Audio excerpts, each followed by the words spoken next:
Bismillah, Assalamualaikum warahmatullahi wabarakatuh. Insya Allah saya akan memberikan pengantar ya, atau cara pandang ya untuk memulai modul accounting ini, dimana saya di sini sebagai orang yang tidak memiliki background accounting ya. Jadi ini modul accounting dilihat dari kacamata orang awam ya. Jadi jika ada kesalahan, mohon saran dan kritiknya ya.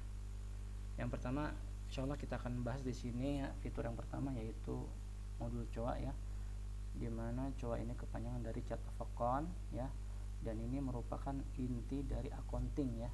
Di accounting itu intinya adalah ini, chart of account, jantungnya accounting. Oke, COA itu seperti apa ya? Mungkin secara garis besar ya, jika kita bisa kelompokkan, ada dua kelompok besar ya. Yang pertama adalah balance sheet ya. Yang kedua di sini adalah profit loss ya. Nah, ini dimana biasanya balance sheet ini dia memiliki 3 anak ya, hanya 3 anak, dia tidak bisa lebih ya. Yang pertama adalah aset, yang kedua adalah liability, dan yang ketiga adalah equity. Oke, di sini aset artinya adalah harta kita ya. Nah, nanti aset ini punya anak lagi, punya turunan lagi ya, seperti misalkan kas ya, bank, kemudian piutang, persediaan, perlengkapan, dan sebagainya ya. Nah, jadi aset ini merupakan harta yang kita miliki ya. Kemudian liability. Nah, liability ini juga memiliki banyak diksi ya, atau sinonim lain seperti misalkan kewajiban atau hutang ya. Nah, biasanya kelompok-kelompok akun ya yang sejenis ya, seperti hutang jangka panjang, hutang jangka pendek, hutang dagang. Nah, semuanya masuk ke sini ya, seperti itu. Nah, kemudian yang terakhir adalah equity ya, dimana equity ini dia merupakan atau memiliki arti atau sinonim seperti modal ya, seperti modal ya, equity, modal. Nah, itu kurang lebih sama seperti itu. Nah, kemudian selain balance sheet ya, di sini ada profit loss ya, dimana profit loss ini biasanya memiliki anak itu yang pertama adalah revenue ya, atau pendapatan atau sales, penjualan ya, seperti itu. Kemudian yang kedua ada misalkan HPP ya, atau bahasa Inggrisnya misalkan COGS ya, cost of goods sold, seperti itu ya. Nah, kemudian selanjutnya ada lagi expense ya, atau beban, seperti itu. Nah, ini biasanya lebih dari 3 ya anaknya si profit loss ini, ada akun-akun yang lain. Nah, cuman kita di sini kita cukupkan 3 aja ya, jadi dia bisa lebih dari 3, sedangkan si balance sheet dia hanya ada 3 akun. Oke. Nah, teman-teman, kalau kita lihat di sini kelompok dari balance sheet dan profit loss ya, itu merupakan pengelompokan dari laporan keuangan ya.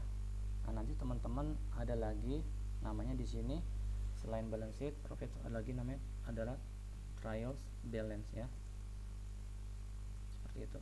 Oke, dimana trial balance ini merupakan gabungan ya antara balance sheet dan profit loss, seperti itu.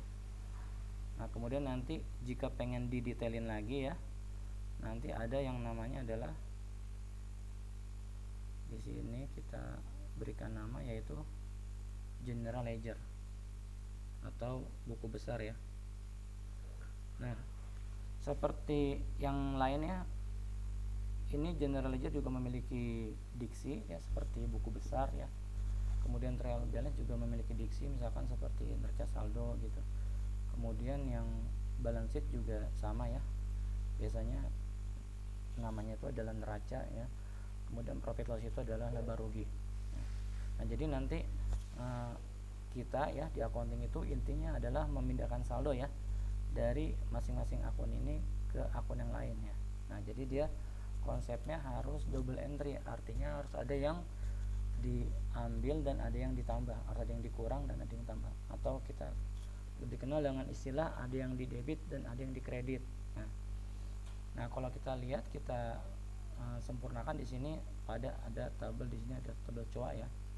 Nah, di sini tabel COA, teman-teman bisa melihat ya di sini akun-akun yang inti tadi ya, di sini ya, kepala, akun yang inti, cowok yang inti adalah tadi ada 6. Di sini memiliki sifat ya, sifat yang unik dari masing-masing akun ya, dimana ketika saldonya bertambah atau berkurang dia memiliki ciri khasnya ya. Kalau dia aset, ketika dia bertambah maka dia akan ada di posisi debit. D itu artinya debit ya. Sedangkan kalau dia berkurang ada di posisi kredit ya. Contohnya adalah uang di bank kita ya. Jadi ketika bank kita menerima uang maka dia ada di debit ya. Kemudian jika kita melakukan transfer keluar atau uangnya berkurang maka dia ada di kredit ya. Nah, lain halnya dengan liability atau hutang atau kewajiban ya. Di sini dia berbeda ya. Hutang kalau bertambah malah justru ada di kredit ya. Sedangkan hutang jika berkurang ada di debit, seperti itu. Begitu juga dengan equity ya, modal ya. Nah, dia kenapa sama seperti hutang atau kewajiban? Karena equity merupakan modal yang diberikan pemilik perusahaan ya kepada perusahaan untuk menjalankan bisnisnya. Ya, makanya anggap aja itu utang ya yang diberikan oleh seseorang untuk perusahaan tersebut. Nah, ini dia sama ya, di sini bertambah kredit kemudian berkurang debit. Nah, kemudian ada lagi namanya revenue ya, atau pendapatan atau penjualan. Nah, di sini dia sama seperti liability sama equity. Jika bertambah dia di kredit, jika berkurang dia ada di debit, seperti itu. Nah, sedangkan COGS ya, HPP sama expense beban ya. Nah, dia sama seperti aset ya. Dia ketika bertambah dia ada di debit, sedangkan berkurang dia ada di kredit, seperti itu ya. Nah, nanti profit loss ini ya akan ada banyak akun tambahan ya, bisa bebannya ditambah ya, beban marketing ya, beban usaha dan sebagainya. Jadi banyak sekali nanti turunan dari beban ini. Nah, kemudian kalau kita lihat di sini ada cara menyusun laporan keuangan ya, yang teman-teman bisa klik ya. Jadi ketika teman-teman sudah menghafal hal ini, jadi ini pokok banget, harus dihafal. Nah, kemudian teman-teman bisa mempraktekannya nanti sama video ini ya. Silakan teman-teman nanti bisa diklik dan ditonton penjelasannya seperti itu. Nah, kalau di Odoo ini laporan keuangan sudah otomatis ya. Yang jurnal juga sudah otomatis, laporan keuangannya juga otomatis. Nah, jurnal dari mana? Jurnal merupakan dari transaksi ya, teman-teman. Nanti setelah jurnalnya dibuat, kemudian laporan keuangannya akan bisa kita sajikan seperti itu.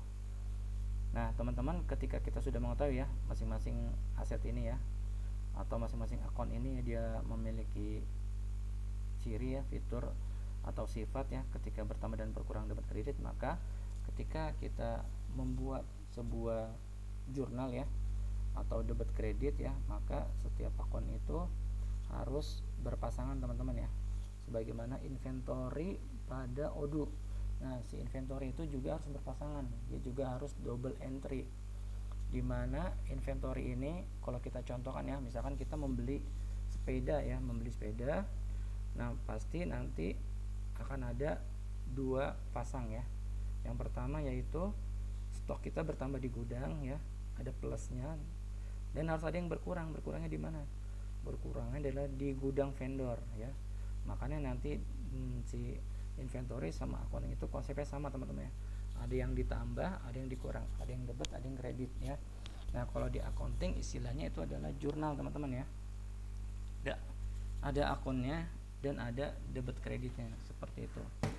Oke. Nah, kemudian setelah kita masuk ke COA ya, jadi nanti intinya accounting itu adalah di sini, teman-teman, COA ya. Kita cuman memindahkan saldo dari satu akun ke akun yang lain, seperti itu, teman-teman ya. Mungkin kalau kita lihat di sini contohnya adalah di modul accounting, kemudian configuration data account. Nah, ini kita lihat, teman-teman ya. Nah, ini semua ini merupakan anak-anak ya yang nanti akan berkumpul ya atau tertuju pada masing-masing akun orang tua ini, parent ini ya. Jadi di sini nanti ada rincian ya, seperti bank ya kan, kas. Nah, itu merupakan anak dari aset, seperti itu ya. Nah, jadi nanti ketika kita sudah paham ya, intinya accounting adalah COA, dan intinya COA adalah kita cuma mindahin saldo aja nih dari satu akun ke akun yang lain, atau kita kenal dengan istilahnya namanya jurnal, teman ya. Ada akun, ada debit, dan ada kredit, seperti itu. Oke. Maka selanjutnya ya kita akan masuk ke fitur berikutnya di sini, yaitu jurnal. Nah, tadi ini sekalian teman-teman ya, jurnal dimana kita bisa melihat di sini ya, di menu yang ketiga yaitu journal entries ya. Jadi journal entries merupakan menu atau wadah atau rumah tempat berkumpulnya semua jurnal teman-teman ya. Jadi kalau kita lihat di sini di accounting journal entries, nah di sini merupakan tempat semua jurnal berkumpul di sini teman-teman ya. Jadi nanti kalau misalkan teman-teman sudah jalan transaksinya, di sini akan ada banyak jurnal ya. Nah ini kalau kita bikin di sini teman-teman ya, misalkan ada pemasukan nih dari customer ya, bayar tagihan kita ya, maka kita bisa tambahkan di sini teman-teman ya. Ya berarti bank kita ya, di sini bank kita bertambah ya, misalkan sejumlah 1 juta. Nah kemudian yang berkurang apa nih teman-teman? Nah yang berkurang kita cari nih di rumusnya di sini teman-teman ya.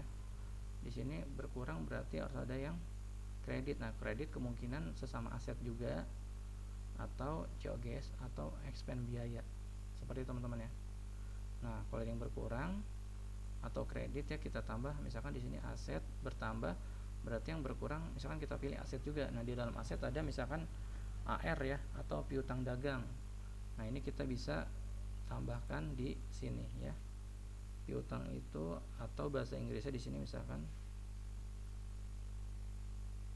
account receivable, seperti itu teman-teman ya. Nah ini kita tambah 1 juta juga ya. Nah jadi dia harus berpasangan teman-teman, debit kredit ya. Jadi kalau ada yang di sini debit, nah kita harus cari kredit nih. Kalau nggak aset yang berkurang atau hutang yang berkurang nih, atau equity atau COGS atau expense, seperti itu teman-teman ya. Jadi intinya setiap jurnal itu harus berpasangan, ada yang di debit dan ada yang di kredit ya. Walaupun sama-sama bisa bertambah teman-teman ya. Misalkan asetnya bertambah tapi hutangnya juga bertambah, nah itu kan debit kredit juga sama-sama ya. Beli mobil dengan cara hutang, seperti itu ya. Nah jadi kita bisa membuat jurnal pada menu journal entries teman-teman ya. Nah jadi fungsi journal entries adalah seperti ini ya. Jadi tempatnya atau rumahnya, wadahnya semua jurnal ada di sini ya, dimana nanti jurnal-jurnal ini merupakan sumber data dari laporan keuangan. Oke. Nah ini setelah kita coba kemudian jurnal dan journal entries ya. Kemudian di sini ada fiscal year atau period ya, dimana di sini merupakan fitur tambahan ya untuk modul community. Biasanya akan menambahkan modul yang sudah satu paket sama training ya. Teman-teman nanti dapat di situ, dimana kita tiap bulannya ya, laporan keuangan itu akan dibagi per bulan yang kita kenal namanya period di sini teman-teman.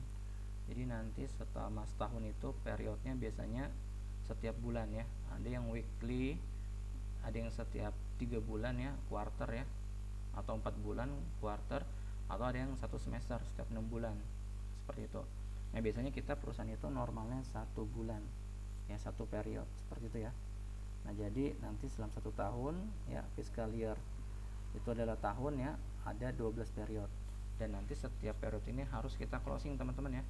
Karena ketika laporan keuangan sudah rilis, maka jurnal-jurnal yang tadi sudah kita bikin harus di closing ya periodnya, biar tidak ada bisa penambahan atau koreksi jurnal yang sudah ada ya. Karena namanya laporan keuangan pasti kan sudah diberikan ke BOD ya, atau manajemen. Jadi nggak boleh ada lagi pergerakan atau perubahan nilai ya.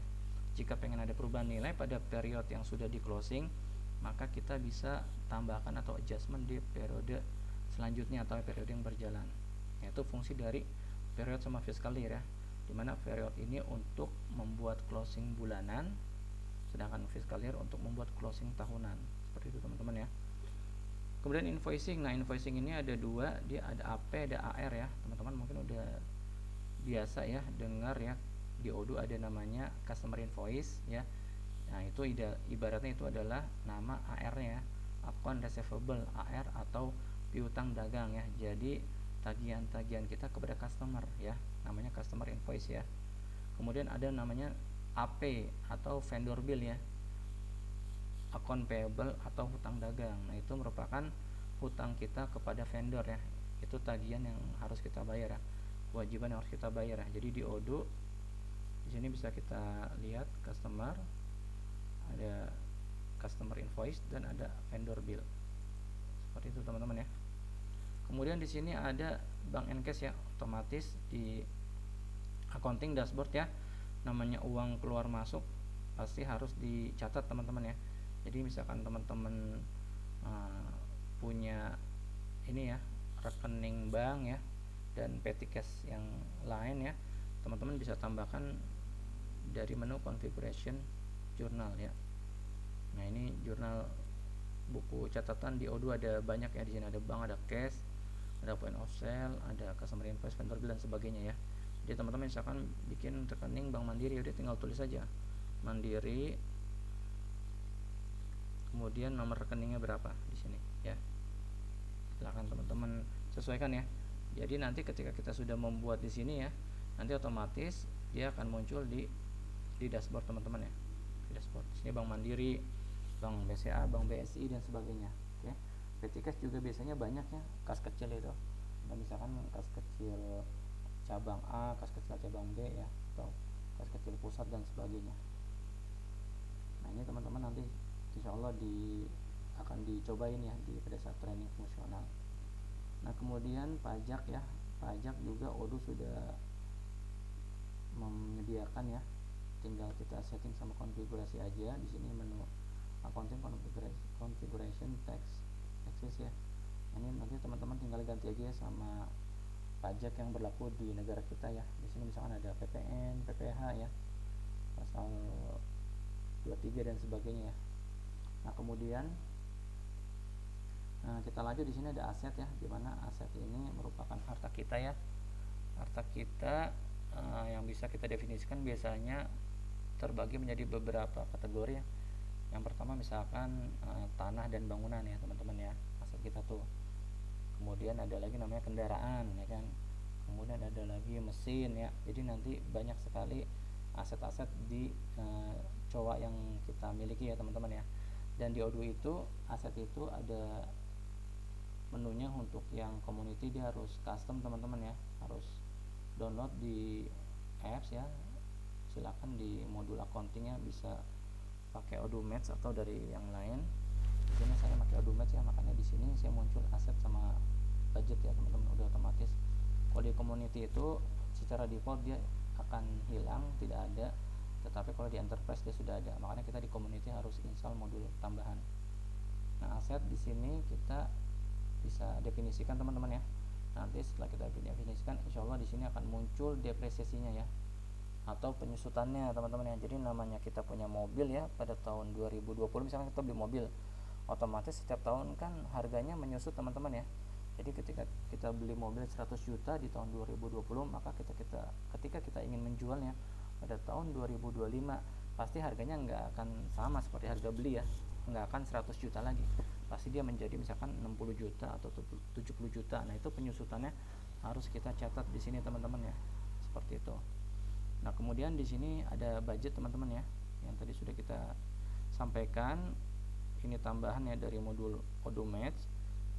Nah, di sini budget ini di Odoo ini bisa dimasukkan dua hal teman-teman ya, budget dari cost biaya atau budget dari segi target penjualan, seperti itu. Oke. Nah, ini nanti budget bisa dicobain juga di exercise training ya. Ntar insya Allah akan ada gambaran teman-teman ya. Kemudian yang berikutnya adalah rekonsiliasi ya. Nah, ini juga di modul accounting atau community ini dia sudah dihapus ya. Jadi kalau kita masuk misalkan ke bank ya, nah nanti di sini kita akan merekonsil ya, akan mencocokkan nih. Misalkan di sini ada biaya admin nih, misalkan potongan tiap bulan 5.000 ya kan. Nah, itu kita akan melakukan reconcile. Tujuannya apa? Tujuannya untuk membuat jurnal teman-teman ya. Jadi orang accounting harus tahu nih, biaya admin ini mau dibebankan ke akun yang mana ya. Makanya nanti kita pilih pada saat reconcile, pilih aja nih, misalkan beban biaya bank gitu ya. Nah, itu fungsi dari reconcile ya. Jadi menerjemahkan dari transaksi bank ini baik uang masuk maupun uang keluar ke dalam pencatatan accountingnya ya, debit dan kredit seperti itu. Itu gunanya reconcile teman-teman ya, itu sangat penting. Makanya kita butuh tambahan modul untuk proses reconcile. Kalau kita tambahkan misalkan di sini tadi biaya admin, karena ini uang keluar ya, jadi kita tulis saja minus 5.000. Nah ini bisa kita save dan kita post ya, kita tambahkan di sini teman-teman 5.000 harus sama ya seperti yang di bawah, sepertinya complete balance.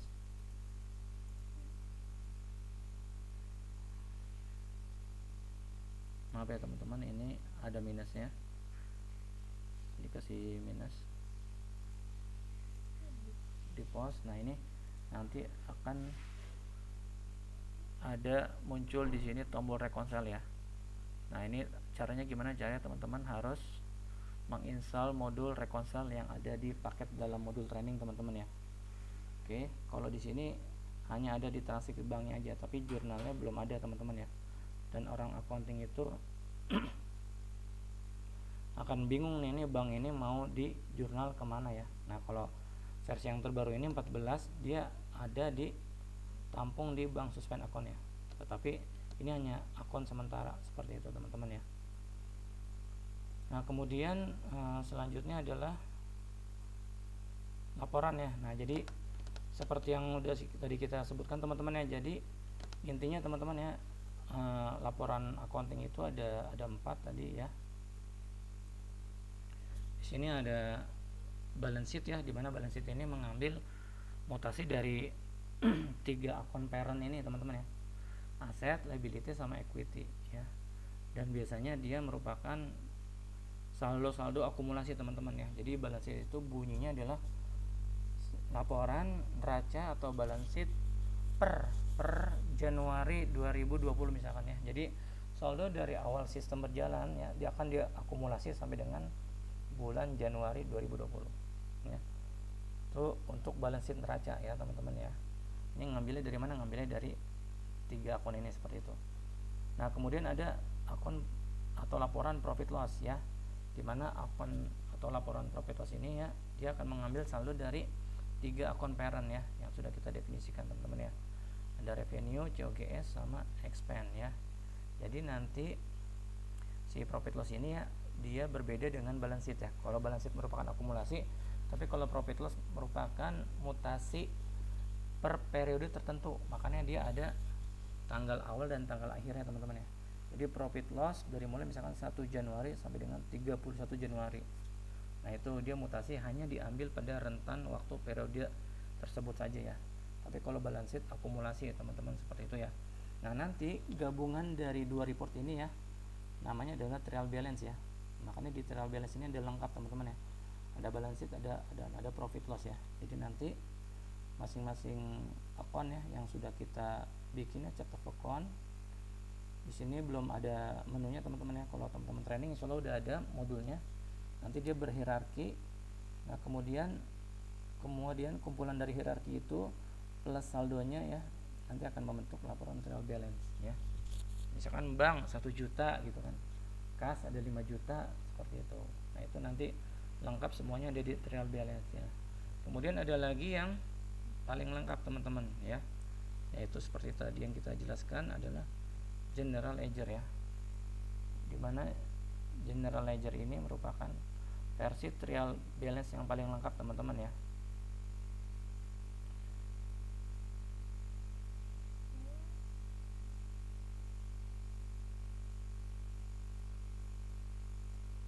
Nah ini general ledger versi yang paling lengkap teman-teman ya.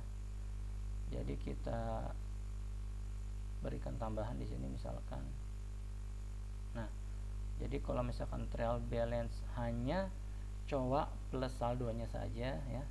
Tapi kalau si general ledger itu dia sama seperti trial balance plus mutasinya ya.